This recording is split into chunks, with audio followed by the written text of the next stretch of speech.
आप सभी को मेरा नमस्कार। वर्तमान समय में खेती में अनेकानेक समस्याएं देखने को मिल रही हैं। देश में जो लघु, सीमांत एवं मध्यम किसान हैं, वो अपनी आर्थिक स्थिति को सुधारने के लिए निरंतर प्रयास कर रहे हैं। बट आज इस बात में बिल्कुल भी संदेह नहीं है कि हमने उत्पादन तो अपना बढ़ाया है। 1950 के दशक को अगर हम कंपेयर करें, उसके सापेक्ष में आज के समय पे 6 गुना ज़्यादा हमारा उत्पादन बढ़ा है। मगर हमारे देश का किसान आज सुखी नहीं है, वह संतुष्ट नहीं है। वह संतुष्ट क्यों नहीं है? जो हमारी तकनीकी, जो कृषि तकनीकी, जो हमने मैकेनाइजेशन यूज़ किया, जो हरित क्रांति के बाद जो हमने उर्वरकों का, रासायनिक उर्वरक की तरफ हम बढ़े और पेस्टिसाइड की तरफ जब हमने बढ़ना शुरू किया, मैकेनाइजेशन जब हमारी खेती में आया, तो निसंदेह हमारी उत्पादन तो बढ़ी, बट किसान की आर्थिक स्थिति आज भी डामाडोल है। किसान खुश नहीं है, उसके पास उसका प्रोडक्शन, जो उत्पादन है वो कम होता जा रहा है और जो इनपुट है वो उसकी बढ़ती जा रही है। तो खेती में अनेकानेक समस्याएं तो देखने को मिल ही रही हैं। और जो हमने ये तकनीकी यूज़ की हैं, जो आधुनिकीकरण का ज़माना जो आया और जो तकनीकी हमने खेती में प्रयोग करना शुरू किया, उसके कई सारे दुष्परिणाम हमको देखने को मिले। सबसे पहला ये तो था कि हमारे प्राकृतिक संसाधन जो थे वो समय के साथ साथ क्षीण होते गए। मिट्टी में जो हमारी उर्वरा क्षमता थी, मिट्टी की जो उर्वरक क्षमता थी, वो समय के साथ साथ क्षीण होती गई। जो आसपास की बायोडाइवर्सिटी थी, जिसको हम जैव विविधता बोलते हैं, जो भूमि में भी पाई जाती थी सूक्ष्म जीवाणुओं के रूप में, उनकी भी संख्या वो भी समय के साथ साथ खराब होती गई, नष्ट होती गई। और आज समय ये आ गया है कि उसका दुष्परिणाम आज हमारे शरीर पे भी देखने को मिला है। आज इंसान ऐसे लाइलाज बीमारी से ग्रसित है और उनकी संख्या समय के साथ साथ बढ़ती जा रही है। तो खेती में कई सारी समस्याएं हमें देखने को मिल रही हैं और आप सब किसान इस बात से अवगत हैं। बट इसका एक विषय ये भी आता है कि हमें इससे बाहर निकलना है। अब विषय, जैसे हमारे माननीय प्रधानमंत्री मोदी जी ने कुछ साल पहले लाल किले से प्राकृतिक खेती को बढ़ावा देने के लिए आह्वान किया। किसानों से उन्होंने आह्वान किया कि अब हमें प्राकृतिक खेती की तरफ बढ़ना है, क्योंकि हमने रासायनिक खेती, जो आधुनिक कृषि पद्धति थी, उससे हमें जो भी दुष्परिणाम देखने को मिला, अब हमें उससे थोड़ा बाहर निकलना है और अपनी खेती को और आर्थिक स्थिति को सुधारना है। तो उन्होंने प्राकृतिक खेती के बारे में चर्चा की। बट किसान भाइयों और बहनों, आज के समय में प्राकृतिक खेती को लेकर के कई सारे प्रश्न आप सबके मन में उठते होंगे ज़रूर। जो किसान हिम्मत करके अपने जो रासायनिक खेती से निकल करके प्राकृतिक खेती की तरफ बढ़ना चाह रहा होगा, उसके मन में अनेकानेक प्रश्न आते ज़रूर होंगे। और आप में से ही हमने कुछ प्रश्न निकाले हैं। और आज हमारे बीच में उप कृषि निदेशक शोध झांसी, जो कि हमारे यहाँ पे राजकीय कृषि विद्यालय चिरगांव में प्रधानाचार्य भी हैं, आज मैं उनका स्वागत करती हूँ हमारे चैनल पे। और आपके जो सवाल हैं, किसानों के सवाल हैं प्राकृतिक खेती से जुड़े, और उसमें एक शब्द हमेशा आता है, ये जीवामृत का। देखिए भाइयों, मैं आप लोगों को बता देना चाहती हूँ कि प्राकृतिक खेती जीवामृत नहीं है। प्राकृतिक खेती एक बहुत वृहद विषय है, उसका एक छोटा सा घटक है जीवामृत। तो आप ही लोगों के प्रश्न जो हैं, जो आप हमेशा प्रश्न पूछते हैं, कमेंट में हमेशा इस तरह के सवाल पूछते हैं कि प्राकृतिक खेती है क्या, हमें करना क्यों है, इसके बारे में हम सर से चर्चा करेंगे। तो सर, अक्सर किसानों के मन में ये प्रश्न आता है कि हम प्राकृतिक खेती हमें करनी है, बट हम प्राकृतिक खेती की शुरुआत करें कैसे? इसके बारे में थोड़ा जानकारी दीजिए सर। देखो, हमारे देश में अभी रसायनों का जो युग है वो मुश्किल से मुश्किल 50-60 साल पुराना है जी। उसके पहले हम प्राकृतिक खेती ही करते थे। प्राकृतिक खेती कोई बहुत बड़ा विषय नहीं, ना इसमें कोई बहुत कॉम्प्लिकेशन है। सिंपल सी बात है, प्राकृतिक खेती यानी प्रकृति की व्यवस्था के अधीन रह करके की जाने वाली खेती। जैसे एक किसान की ज़मीन, देखो, वो बीज कोई भी क्रॉप लगाएगा, गन्ना लगाए, आलू लगाए, गेहूँ लगाए, जो भी क्रॉप वो सेलेक्ट कर रहा है, उसको ये तय करना है कि क्या ये क्रॉप जो मैं लगाने जा रहा हूँ, इसके लिए हमारी सॉइल रेडी है, मतलब सॉइल में उतनी सामर्थ्य है कि इस क्रॉप को इतना पोषण दे देगी, नंबर 1। दूसरा, जो हमारी क्लाइमेट है, क्या वो क्रॉप उस क्लाइमेट के लिए सूट करती है? यदि वो कहता है हाँ, ओके, अगर वो कोई क्रॉप बो रहा है और समझ में आता है ये सॉइल इस क्रॉप के लिए ठीक है। वाटर कितना है आपके पास? किसी क्रॉप को 6 पानी चाहिए पूरे जीवन काल में, वो 6 पानी आपके पास हैं क्या? वो कहता है कि हाँ है। कितना फुट से लाते हो? बोले 300 फुट गहराई से। तो पानी नहीं है, ये पानी का दोहन है। तो प्राकृतिक खेती का मतलब हुआ कि प्रकृति की व्यवस्था के परस्परता में जैसी व्यवस्था अलाउ कर रही है उसके अनुसार हमको क्रॉप का सिलेक्शन करना, सॉइल की फर्टिलिटी के अकॉर्डिंग, क्लाइमेट के अकॉर्डिंग और अवेलेबल पानी के अकॉर्डिंग। अगर पानी बहुत नीचे है और आप गेहूं की खेती करते हो और यूरिया डीएपी नहीं डालते हो, जीवामृत डालते हो, गोबर डालते हो, गौमूत्र डालते हो और आप कहते हो प्राकृतिक खेती कर रहा हूँ, तो जहाँ प्रकृति का दोहन कर रहे हो वो प्राकृतिक खेती नहीं हुई।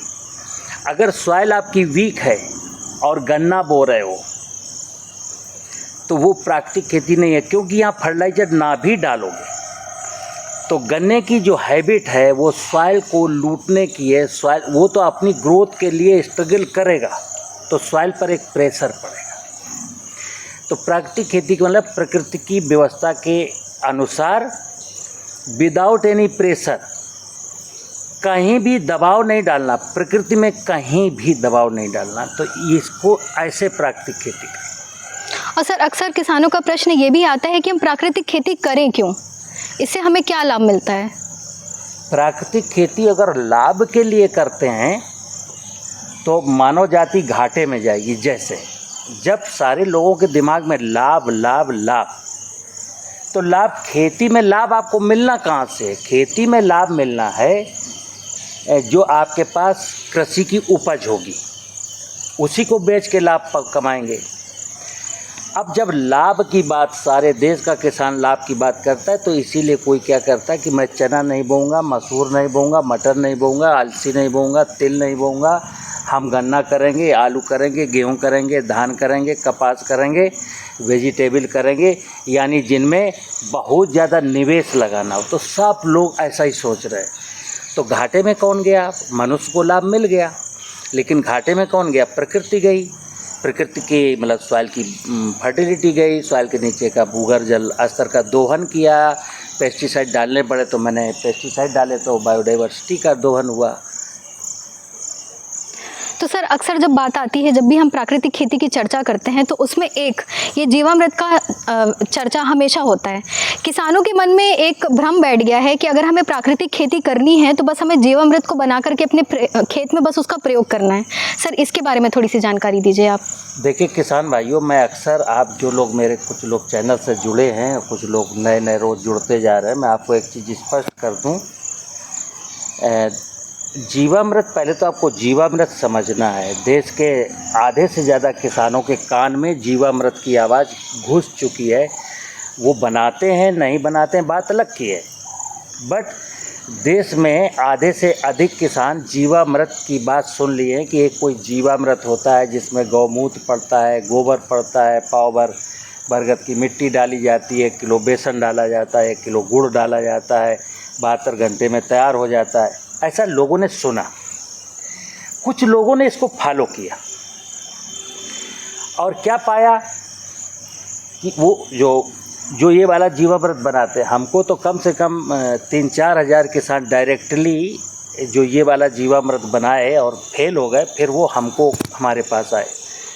उनका कहना है साहब चीज़ तो अच्छी है, लेकिन उत्पादन ये मानिए ऑलमोस्ट बहुत गिरता है। अगर हम यूरिया डीएपी नहीं डालेंगे, ये जीवामृत डालेंगे तो प्रोडक्शन गिरता है, और ये बात तय है गिरता है। और शायद इसीलिए देश के किसान आगे इस वाले जीवामृत के लिए आगे नहीं आ रहे हैं। एक तो उसमें अटहार बहुत है। 100-200 लीटर का जीवामृत आप बनाएंगे और पहले पानी में ले जाएंगे खेत में और सिंचाई के साथ बहाएंगे, फिर जीवामृत बनाएंगे, फिर दूसरे पानी में बहाएंगे, फिर जीवामृत बनाएंगे। तो एक क्वेश्चन है, व्यवहारिक कठिनाई है कि ये इतना बड़ा 200 लीटर का ड्रम अपने घर पे बनाएगा और 1 किलोमीटर दूर 2 किलोमीटर दूर खेत है और जहाँ उसको ले जाना है, 1 एकड़ का किसान है, 3 बार इस ड्रम को अपने खेत तक कैसे ले जाए? तो जान रहा है, सुन रहा है, लेकिन उसके सामने आई है कि कहाँ बनाए। अगर घर में बनाएंगे तो ड्रम कैसे ले जाएंगे? अगला, अगर कोई कहता नहीं वो खेत में बनाए, तो देश का माहौल ऐसा है कि जीवामृत उसका बन जाएगा ना, तो कोई आएगा इसको फैलाएगा और ड्रम लेके चल देगा। संभवतः इसलिए लोग आगे नहीं आ रहे। 2 इसमें ड्रॉबैक हैं, एक तो उत्पादन गिरता है और दूसरा व्यवहारिक नहीं। तो आपका जो क्वेश्चन था कि ये जीवामृत के बारे में बताइए। जी सर। जीवामृत का सिंपल विज्ञान है, भूमि में पाए जाने वाले वह नाना प्रकार के जीव जो किसी ज़माने में हमारी ज़मीन में थे जब पेस्टिसाइड नहीं थे। अब जब से पेस्टिसाइड मैं खेतों में प्रयोग करने लगा तो अब वो नहीं है, क्योंकि आप दीमक को मारने के लिए, वाइट ग्रब को मारने के लिए डालते हो। ये तो तय है कि जो खेत में जीव होने चाहिए वो नहीं है। अब जब नहीं है तो खेत में जो बायोमास पड़ा रहता है, गिर जाता है, जाने अनजाने आप छोड़ के आ जाते हो, उसको डिकम्पोज कौन करेगा? क्योंकि वहाँ की सेना तो गायब हो गई। तो जीवामृत का मतलब है कि ऐसा कोई प्लेस खोजो जहाँ मनुष्य की दखलंदाजी नहीं है। तो ऐसा प्लेस, जैसे मेरे बात आती है ऐसा प्लेस, तो माने जंगल, कहीं भी हो सकता है जंगल में जहाँ कोई दखलंदाजी मनुष्य की नहीं, वहाँ की मिट्टी ले आइए अच्छे से घने जंगल की, और जैसे ये मिट्टी जंगल की है आपके सामने जो जीवामृत है, तो जंगल की मिट्टी से वहाँ माइक्रोब्स हैं, उन बेनिफिशियल माइक्रोब्स का प्रोपोगेशन करना है या संवर्धन करना है और देन खेत में इनोकुलेट करना है। अब जो शंका है कि गाय के गोबर, जी सर, तो फिर बता दूं मित्र, गाय के गोबर में बहुत सारे माइक्रोब्स होते हैं, लेकिन वो जो होते हैं माइक्रोब्स, वो पाचन की क्रिया में सहायता करने वाले होते हैं। पाचन की क्रिया में जो माइक्रोब्स थे गाय के गोबर में बाहर आ गए। अब किसी ने अध्ययन किया कि गाय के गोबर में बहुत सारे माइक्रोब्स हैं, बट अब उनका इस नेचर में कोई रोल नहीं बचा है। कैसे? अगर वो गाय के गोबर में पाए जाने वाले माइक्रोब्स डिकम्पोजिशन का काम करने में सफल होते तो गाय का गोबर पड़ा रहता, वो सड़ता क्यों नहीं है? वो तो नहीं सड़ता, उसको तो फिर नाइट्रोजन में ले जाओ, फिर बर्मी में ले जाओ, ठीक है ना। तो जंगल के जीवाणु लाना, ड्रम में डालना, पानी डालना, आटा चीनी प्रॉपरली खिलाते रहना, उसके द्वारा जो बनने वाला पदार्थ है उसको हम कह सकते हैं जीवामृत। और इस ड्रम को बार बार नहीं ले जाना, केवल 20 लीटर मात्रा 1 एकड़ ज़मीन में इनोकुलेट करना। सर, अक्सर जब जीवामृत बनाने की बात आती है, इसकी विधि की बात आती है, तो किसान ये प्रश्न भी पूछता है कि जो इसमें हम गुड़ या आटा यूज़ कर रहे हैं, तो आटा की जगह पे हम बेसन का प्रयोग करें। कुछ लोग इसमें मट्ठा डाल देते हैं। तो सर, इसका जो विज्ञान है थोड़ा सा मैं आपसे जानना चाहूँगी कि ये किस प्रकार से बनता है और क्या वर्क करता है ये खेती में। मनुष्य का भोजन बेसिकली दाल और रोटी है। अब उसके बाद कोई पिज्ज़ा खाने लगा है, कोई पनीर खाने लगा है, कोई अंडा खाने लगा है, कोई मांस खाने लगा है, वो बात अलग है। लेकिन दाल रोटी खाने वाले व्यक्ति से सामर्थ्यशाली दूसरा कोई नहीं। इसी प्रकार ये जीवाणुओं का जो भोजन है, प्रॉपरली एक्चुअली देखा जाए, यहाँ तो मैं इसका प्रोपोगेशन कर रहा हूँ, इसका संवर्धन चाहता हूँ कि जो मेरा 1 नंबर ऑफ माइक्रोब्स है वो 9 नंबर कैसे हो जाए, कितना जल्दी। इसलिए मैं गुड़ और आटे की बात करता हूँ। अदरवाइज जंगल में जहाँ से लाए थे, इसको कोई भोजन नहीं है। बेसिकली इसका भोजन कार्बनिक पदार्थ है, लेकिन हमारे खेत में नहीं है, और जल्दी से जल्दी इसका संवर्धन करके और ढेर सारी संख्या में बढ़ा करके मुझे खेत में इनोकुलेट करना है। इसलिए मैं इसमें गुड़ और आटे की बात आती है। और गुड़ और चीनी डालता रहे किसान, आटा ना भी डाले तो भी चलेगा। और आटा इसलिए कहा गया क्योंकि आटा थोड़ा गुड़ और चीनी से हाफ रेट पर मिलता है, लेकिन आटे को माइक्रोब्स ले सके इसके लिए मिनिमम 20, 25, 30 दिन लगते हैं। आटा इटसेल्फ यहाँ टूटेगा और जब वो नैनो पार्टिकल में कन्वर्ट होगा तब माइक्रोब्स का भोजन बनेगा, अदरवाइज वो नहीं बनना है। तो इसलिए आटा और चीनी ही देनी है। अब कुछ लोगों ने कहा अगर इसको बेसन देंगे तो उसमें प्रोटीन होता है। प्रोटीन, जी। यहाँ पर एक प्रोटीन का कोई कॉन्सेप्ट नहीं है। शुगर ही, कार्बन ही उसका भोजन है। जितनी कार्बन गेहूं के आटे में है, उतनी जौ के आटे में है, उतनी बेसन में है। सॉलिड पदार्थ में आप सब जानते हो कि 43% कार्बन होता है, ठीक है ना जी। तो बस केवल आटा चीनी देनी, बेसन नहीं देना जी, ना इसमें मट्ठा डालना है जी, ना इसमें चूना डालना है। केवल बैक्टीरिया का प्रोपोगेशन, बस प्रोपोगेशन करना है। चीनी डालते रहो, केवल गुड़ डालते रहो, मत डालो आटा, ठीक है ना जी सर। और सर किसानों का प्रश्न एक और ये भी आता है कि जब आपने जैसे बताया कि हमें ये 200 लीटर का ड्रम पूरा एक बार में प्रयोग नहीं करना है, इसकी कुछ मात्रा को हमें खेत में मिलाना है, तो जब खेत में एक बार हमने इसको मिला दिया तो क्या हमें अलग से उर्वरक देने की भी ज़रूरत है? देखिए मित्र, आज के जब रासायनिक उर्वरक देश में नहीं आए थे तब इस धरती में हम विदाउट एनी केमिकल खेती करते ही थे। जब मैं ऐसे अभी बोल रहा हूँ कि विदाउट केमिकल खेती करते थे तो हमारे कुछ विरोधी लोग जिनको एग्रीप्रेन्योर्स की दुकान चलानी है, धंधेबाज हैं, वो क्या चाहते हैं, वो हमारी बात को काटते हैं। कैसे काटते हैं कि जब केमिकल नहीं प्रयोग करते तो देश में खाद्यान्न का उत्पादन बहुत कम था, 60 मिलियन टन था, 34 करोड़ आबादी थी, भरपेट भोजन नहीं मिलता था। तो मैं यहाँ एक चीज़ कहूँ कि हमारा देश 1947 में पैदा नहीं हुआ। 1947 में जो पैदा हुए होंगे ये देश सनातन काल से है। यहाँ की सभ्यता, यहाँ की संस्कृति, यहाँ की कृषि बेजोड़ रही है। और 17वीं शताब्दी 16वीं शताब्दी का इतिहास देखें ना, हम इस देश को ऐसा क्यों मानते हैं कि 1947 में सारे डाटा 1947 से कंपेयर करके कहते हैं कि 1947 में देश भूखों मरता था, अगर एक केमिकल ना आते तो देश भूखों मर जाता। मैं कहता हूँ कि जरा लौट जाओ 400 साल पहले, तब तो कोई केमिकल नहीं था। क्या था? ये प्रकृति थी। तो जो किसान इस जीवामृत को डालेगा, अब सुन लो, आप बिल्कुल मत डरिए। देश में कम से कम 28-30 हज़ार किसान हैं जो इस जीवामृत से खेती कर रहे हैं और खुश हैं। है क्या? आप डरते रहते हो। जब तक आप डरते रहोगे तो लोग डराते रहेंगे। क्या? उत्पादन कम हो जाएगा, बीमारी लग जाएगी, कीड़ा लग जाएगा, बर्बाद हो जाओगे, तो आप डर जाते हो। तो आप फिर 10-20 हज़ार लेकर के खेत बाज़ार में पहुंच जाते हो, तो लोग डराएंगे। ये जीवामृत जब ज़मीन जिंदा हो गई, ज़मीन मेरी लिविंग है, मतलब जिंदा है, तभी माँ कहते हैं। साइंस की भाषा में कहते हैं सॉइल एक लिविंग पिंड है, ठीक है ना।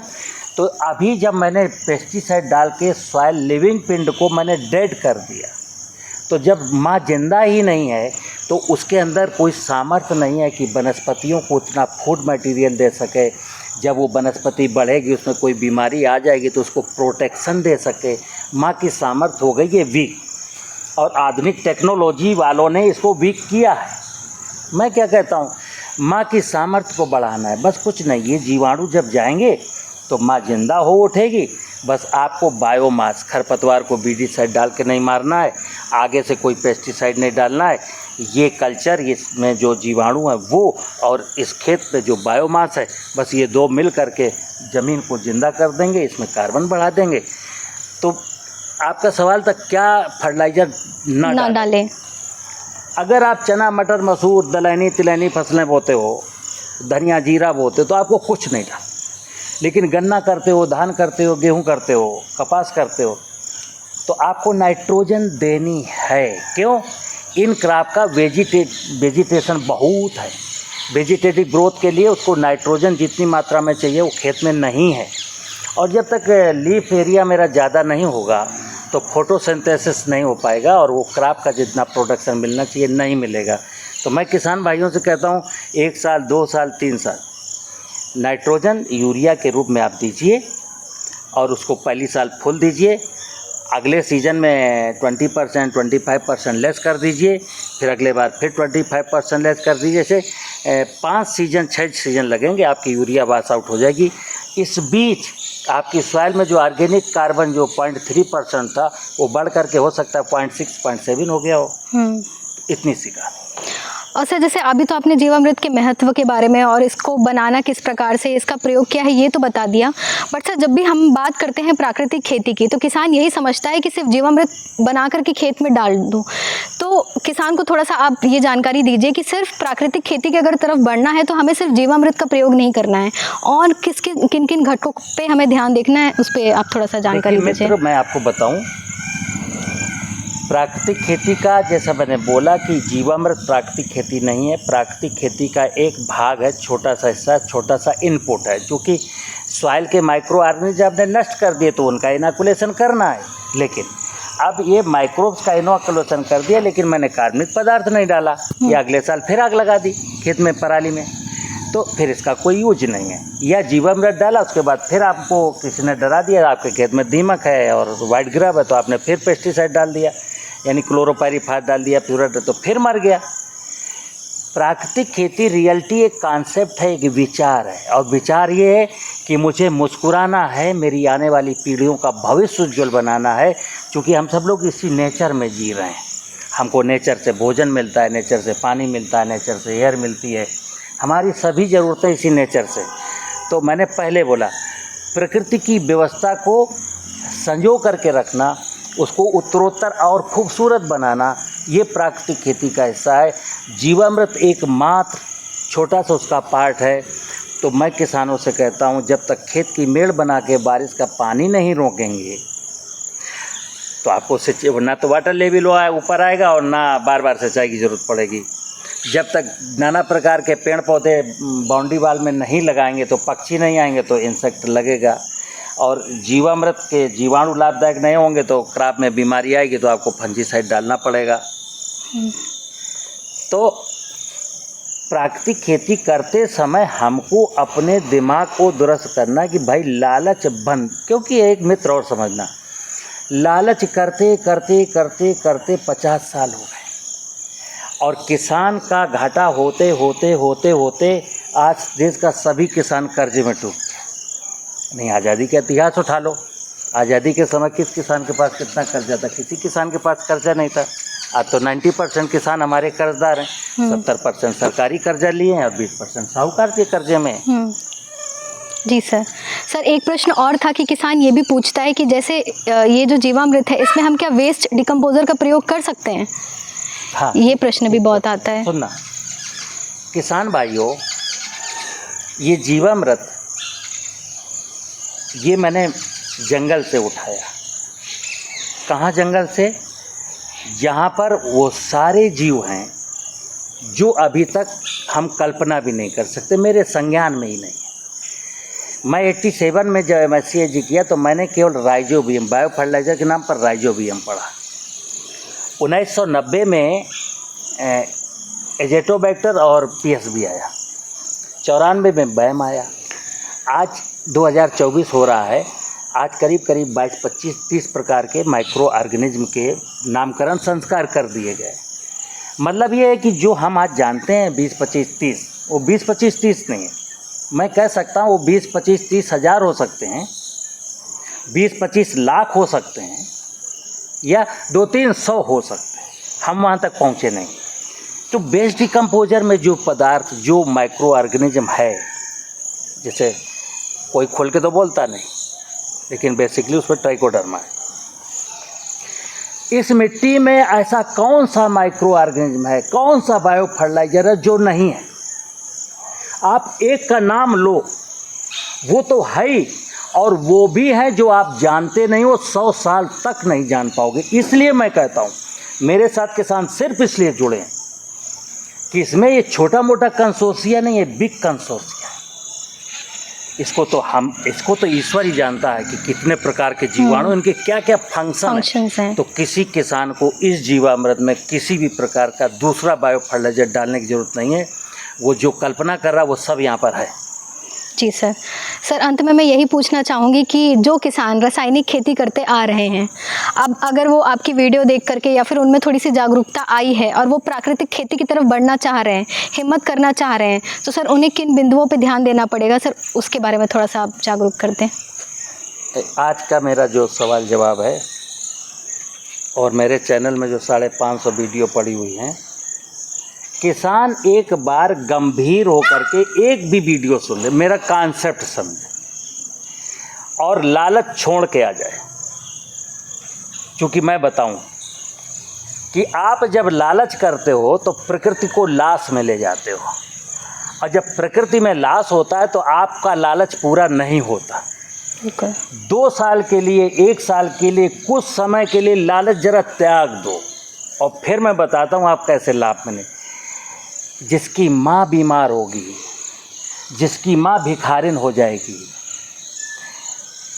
वो किसान कैसे समृद्धशाली हो सकता है? तो एक ही सूत्र है, आपके पास जो ज़मीन का टुकड़ा है उसको समृद्धशाली बनाना है।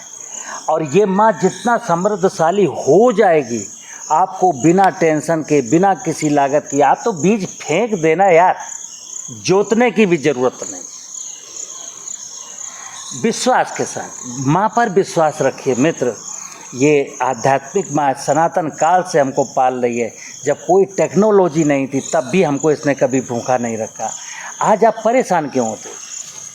क्योंकि मैं बता दूं, बाज़ार में कोई भी व्यक्ति आपको ये सलाह नहीं देगा। उसका कारण है, सारे लोग बिजनेसमैन बन गए हैं, कुछ ना कुछ हर व्यक्ति बेचना चाहता है। मैं कहता हूँ किसान को 1 रुपये भी बाज़ार नहीं ले जाने। जिस दिन किसान संकल्प लेगा, जो कुछ भी होगा, हम 1 रुपया बाज़ार नहीं ले जाएंगे, तो मैं आपको बता देता हूँ अभी क्या लाभ होने वाला।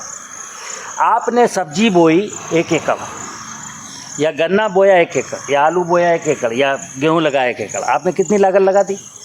आपने उसमें रसायनों में लागत लगा दी।